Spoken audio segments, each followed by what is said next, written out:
Olá, irmã e olá, irmão que acompanha o canal Templo São Paulo Leste. Espero que seja tudo ótimo com você, com sua família, com o trabalho, estudo e com tudo, e que tenha gostado bastante da última conferência geral. Bem edificante, como sempre, não é verdade? Então vamos continuar nos edificando, lendo o Segue-me dessa semana, que é Êxodo do capítulo 1 até o capítulo 7. Lembrai-vos desse dia em que saísseis do Egito. Vamos ver sobre as pragas que aconteceram no Egito, que foram manifestações do poder de Deus, a obediência de Moisés e a teimosia do faraó, que era algo impressionante e que com certeza deu nos nervos, porque como é que pode? Mas vamos ver como tudo aconteceu. E a gente também tem que observar qual é a condição do nosso coração. No capítulo 7, Deus encarregou Moisés de anunciar a palavra ao faraó, e ele ia contar com a ajuda de seu irmão Arão. Mas o Senhor os havia alertado que o faraó ele ia endurecer o coração. O versículo 7. E Moisés era da idade de 80 anos, e Arão da idade de 83 anos, quando falaram a Faraó. Então, olha só, olha a idade que eles já possuíam. Já tinham uma idade avançada, eles, porém, não desanimaram. Eles receberam a ordem do Senhor e foram lá a falar a palavra ao faraó. Mesmo com já não tendo uma idade assim tão jovem, mas que nós sempre possamos ter coragem, nunca desanimar, nunca achar que a gente está velho ou já passou da idade de fazer alguma coisa. O Senhor sempre dá oportunidade para que a gente possa servir na sua obra.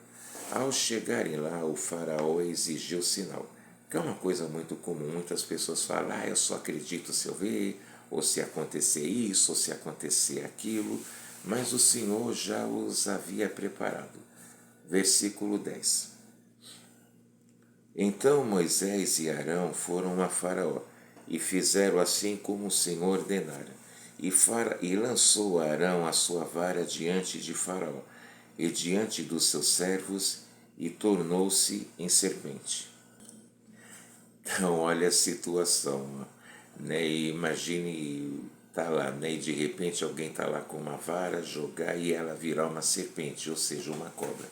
Mas os encantadores, ou magos, se preferir, do faraó, eles imitaram. Às vezes o inimigo imita alguma manifestação, mas a gente sabe que não é inspirado. Porém, a serpente de Abraão engoliu, de Arão engoliu a dos magos, os encantadores, e o faraó se irritou e ele não quis deixar o povo ir. Sim, a incumbência de Moisés era o que? Era ser o libertador de Israel, e ele ia lá para ir falar para o faraó deixar o povo ir, só que o faraó não quis de jeito nenhum. Por quê? Ele não queria ficar sem os escravos e ficar ganhando as coisas em cima desse trabalho, ou seja, escravizando as pessoas. E por isso ele não queria deixar o povo ir. Mas aí aconteceu outra coisa. Agora o versículo 17. Assim diz o Senhor, nisto saberás que eu sou o Senhor. Eis que eu, com esta vara que tenho em minha mão, ferirei as águas que estão no rio e tornar-se-ão em sangue. Já imaginou você estar lá no rio, tomando banho, nadando, ou, sei lá, ou pescando, ou fazendo alguma atividade, e de repente a água lá toda virar sangue? Já pensou que cena? Consegue imaginar? E foi o que aconteceu. As águas lá viraram sangue, e o povo claro, obviamente se assustou E aí os peixes que tinham lá acabaram morrendo e o cheiro foi terrível, comer porque fedeu bastante, mas os encantadores, os magos, eles imitaram, ou seja, eles fizeram que estavam imitando e tal, mas para que as águas também se tornassem sangue. E aí o faraó, de novo, teimou e não deixou o povo ir. Então, como falamos, às vezes o inimigo usa pessoas ou ele mesmo para tentar imitar alguma manifestação de Deus ou algum poder de Deus, mas a gente por isso deve sempre vigiar e orar para saber da onde que vem algo para a gente não se perder e saber andar no caminho correto, ou seja, o caminho do Pai Celestial. E os encantadores até eles estavam fazendo o que estavam conseguindo imitar. Mas, é claro, eles não eram inspirados. No capítulo 8, como o faraó teimava, as pragas continuaram. Versículo 5. Disse mais o Senhor a Moisés, dize a Arão, estende a tua mão com tua vara sobre as correntes e sobre os rios, e sobre os tanques, e faze subir rãs sobre a terra do Egito. Ai, ai, ai, gente, a primeira água que virou sangue e as rãs que acabaram saindo de lá da água, essa segunda praga, na verdade, é consequência da primeira. Os encantadores foram lá, fingiram que conseguiram fazer também, mas não, as rãs não aguentaram, tá lá, vivendo lá no meio de sangue, e aí elas pularam de lá da água e infestou lá o povo do Egito. Já imaginou estar sendo infestado por um monte de rãs? Você vê rã para tudo que é lado? Que coisa, hein? E o faraó, ele pediu aí para Moisés que ele tirasse as rãs. Moisés atendeu e as rãs morreram. Mas o que aconteceu, o cheiro foi muito ruim. Fedeu de verdade. E gente, toda hora eu falo, né? Consegue imaginar, mas pensa que situação, tá lá com um monte de rãs e morta e aquele cheiro ruim, aquele cheiro terrível. Mas o faraó, ele teimou, ele não quis deixar o povo ir. E aí veio outra praga. Agora o versículo 17. E fizeram assim, porque Arão estendeu a sua mão com a sua vara, e feriu o pó da terra, e havia muitos piolhos nos homens e no gado. Todo o pó da terra se tornou em piolhos em toda a terra do Egito. Ai, ai, ai. Eu lembro de uma vez, quando eu era moleque, que eu tive piolho. Naquela época eu tinha bem mais cabelo do que agora, mas estava tão incômodo que eu precisei correr para o barbeiro e pedir, corta tudo isso aí porque eu não estou aguentando mais. Mas já pensou lá, tá todo mundo atacado de piolho, só de imaginar já dá coceira, não é verdade? E não foi só nos homens, foi também no gado, toda a terra lá do Egito infestada de piolho. Gente, esse faraó, o que precisava acontecer para ele poder se tocar, hein? Quanto mais acontecia a coisa, mais ele ficava teimando. Terrível, não é verdade? E aí, a partir desse, os encantadores, os magos, eles tentaram imitar, só que, claro, eles já não conseguiram. Imagine fazer piolho. Isso eles não já tiveram capacidade, não conseguiram nem ao menos inventar ou imitar que eles tinham conseguido. E aí então, mas o que aconteceu? Os magos reconheceram que era o poder de Deus. Só que o faraó, teimoso que só ele, continuou a teimar e aí veio outra praga. Agora os versículos 23 e 24. E porei separação entre o meu povo e o teu povo. Amanhã se dará esse sinal. E o Senhor fez assim. e vieram grandes enxames de moscas à casa de Faraó, e às casas dos seus servos, e sobre toda a terra do Egito. A terra foi corrompida por causa desses enxames. Gente, quem é que gosta de mosca, mosquito, inseto? Uma só que a gente vê na nossa casa, no nosso trabalho, a gente já se incomoda bastante, não é verdade? Agora imagine vir enxames, ou seja, vir uma nuvem de moscas, milhões e milhões delas, e perturbando e atacando e sem parar. Já imaginou? Coisa, hein? Aí, é claro, a situação com certeza estava muito terrível, e aí o faraó chamou Moisés e Arão e disse para eles oferecerem sacrifícios à moda dos egípcios. Só que Moisés explicou que não fariam, porque aquilo era abominação, os sacrifícios da maneira que os egípcios faziam. Mas eis que eles iam se ausentar por 3 dias. E Faraó ele consentiu e pediu oração por ele. Moisés orou e as moscas foram embora. Só que o Faraó teimou de novo. Muitas vezes acontece, às vezes as pessoas estão sofrendo alguma coisa, insistem no erro, aí ficam sofrendo, aí elas pedem oração, pedem ajuda, mas assim que a situação melhora, elas já se esquecem e continua no erro.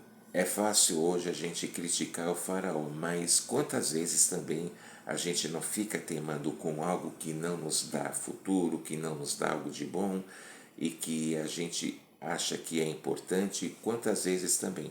Será que a gente tem alguma teimosia que a gente precisa corrigir? É para se pensar.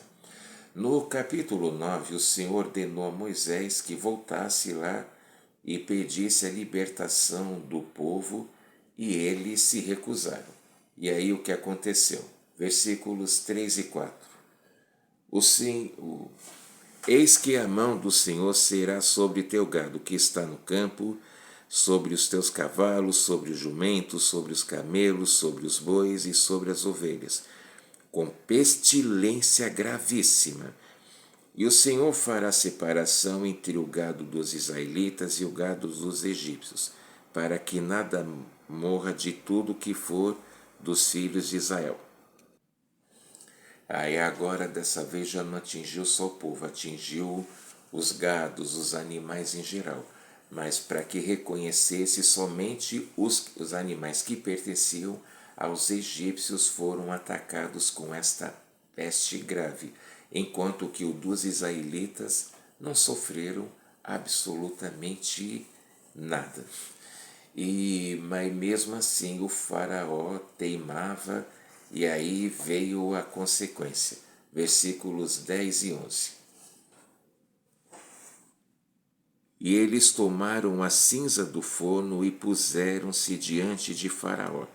E Moisés a espalhou para o céu, e tornou-se em sarna que arrebentava em úlceras nos homens e no gado, de maneira que os magos não podiam parar diante de Moisés, por causa da sarna, porque havia sarna nos magos e em todos os egípcios.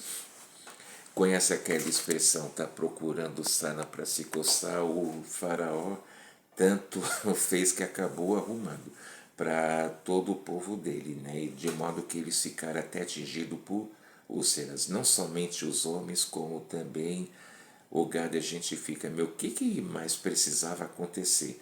Eu, sinceramente, na primeira praga, eu acho que eu já teria me convertido.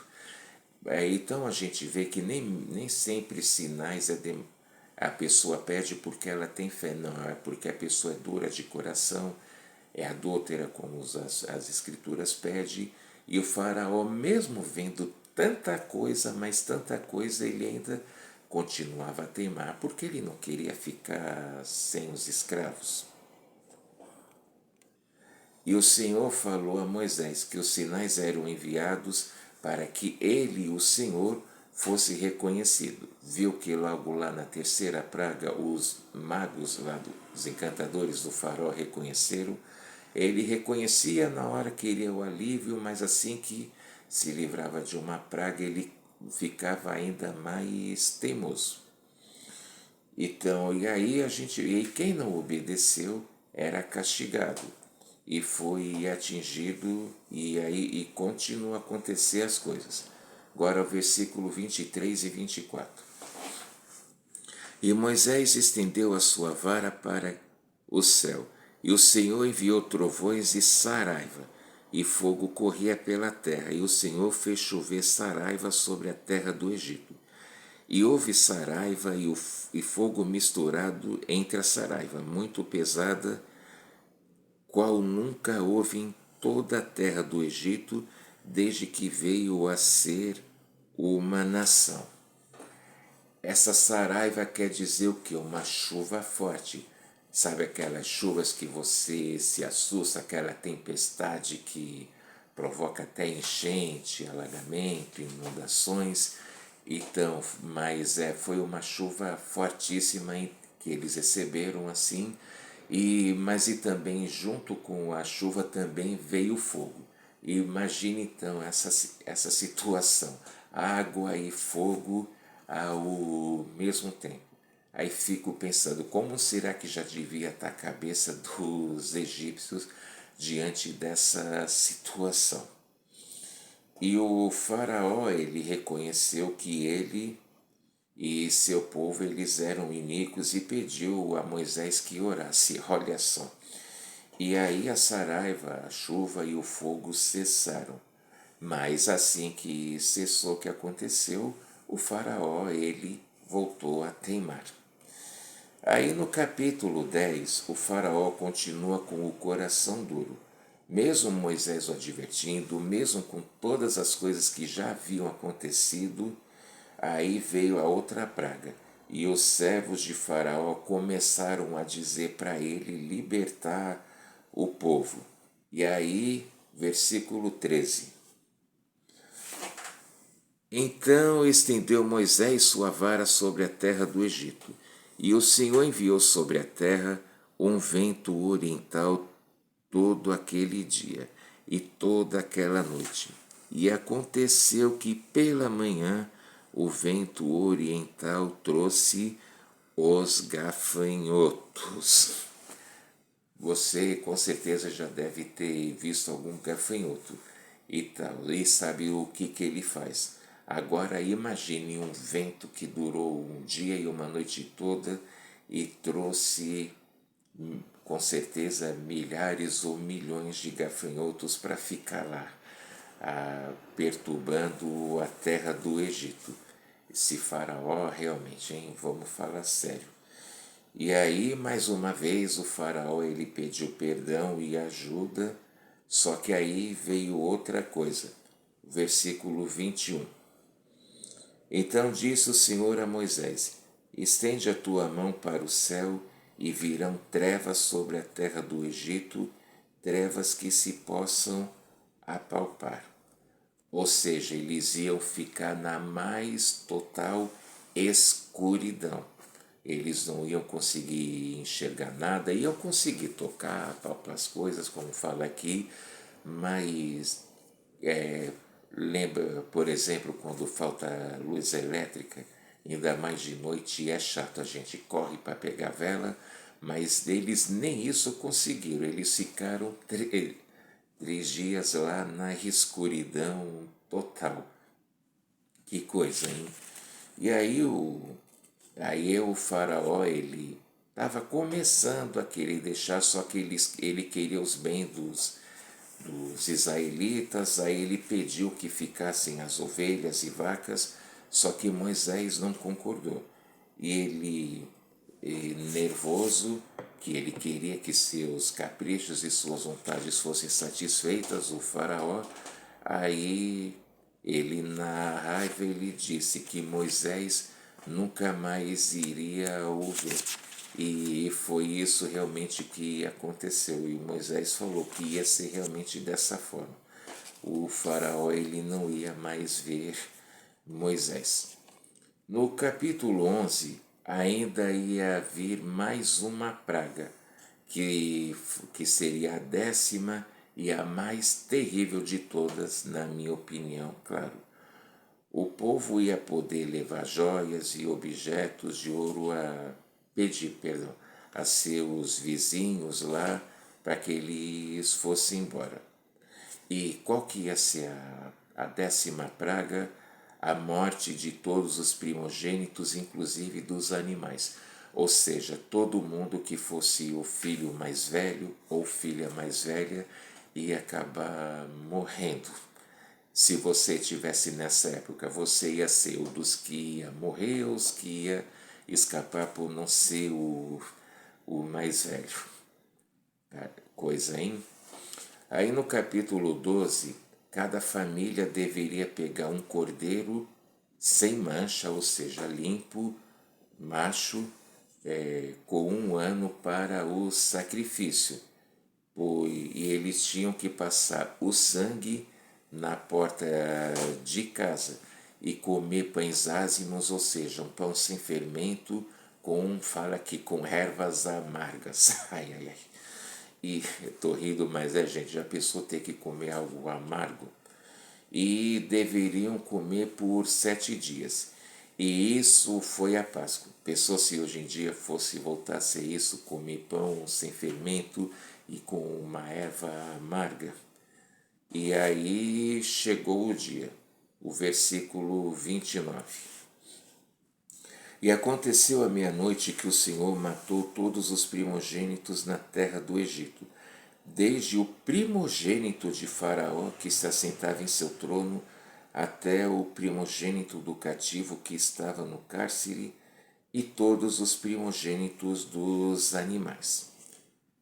E o que aconteceu? O Faraó ele pagou muito caro pela teimosia dele, pela sua ira, pela sua cobiça. Ele, com tanta coisa que aconteceu, ele não quis deixar de ter o coração duro, queria manter os escravos, e aí acabou acontecendo que todos os filhos mais velhos morreram, inclusive o dele mesmo. E como a gente viu ali também, mesmo quem estivesse na prisão, e o primogênito de cada animal, a situação.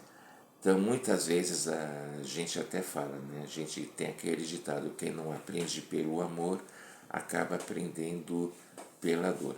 E o faraó, ele acabou tendo a pior dor de ter que ver o seu filho morrer, e tudo devido à teimosia e à arrogância e à desobediência dele.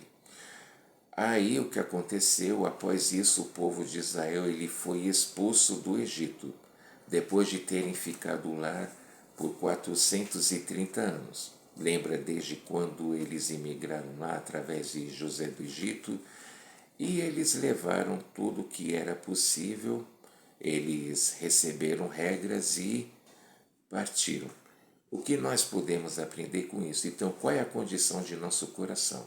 A gente procura seguir o conselho do profeta, dos apóstolos, dos líderes, de nossos pais, ou de uma pessoa que a gente esteja vendo que a pessoa está inspirada, a gente consegue absorver conselhos para o bem, ou a gente fica teimando até aprender da pior forma, que é pela dor.